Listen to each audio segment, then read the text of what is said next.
is pretty crucial. I know I see this with Hanukkah and Purim. Hanukkah and Purim prepare the heart for the spring feasts, ladies. Hanukkah is all about the cleansing of the temple, our hearts, so that the Ruach can live there, because the Ruach can't live there if you've got idolatry going on, right? That's the topic of Hanukkah. So Hanukkah and Purim prepare the heart. So you have to get the idolatry out, all right? And then Purim is all about considering how the Ruach, represented, remember, by Haggai, indwells in us and then prepares us, the bride, Israel, to meet the King, Yeshua.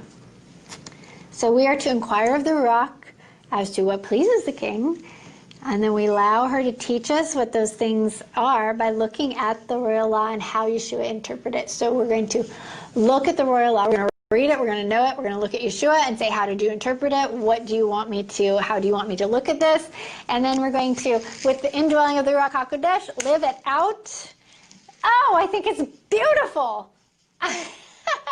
So it's like, Hanukkah is about getting the idolatry out of your heart. Purim's about, okay, the idolatry is gone. Now I want the indwelling of the Ruach is here. So now who the helper that lives in us, how do you want me to, what do you want me to do?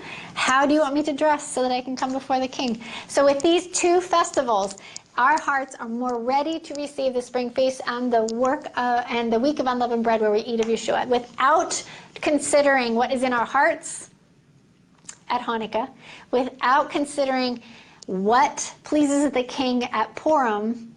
You're not ready for the spring feast, my friend. This is why I think these are major feasts. These are not minor, because you can go ahead and stomp through all the festivals without your heart, and it means nothing. You have to have your heart, and you have to have your heart cleansed from idolatry. You have to have the indwelling of the Ruach HaKodesh.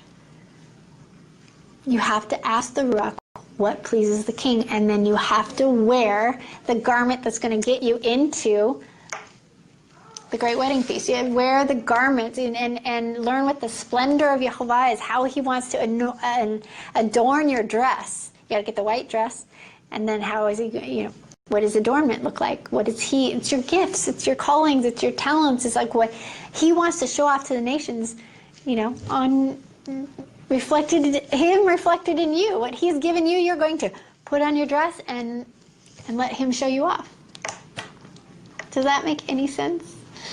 I think it's beautiful, and definitely go watch Jim's talk on that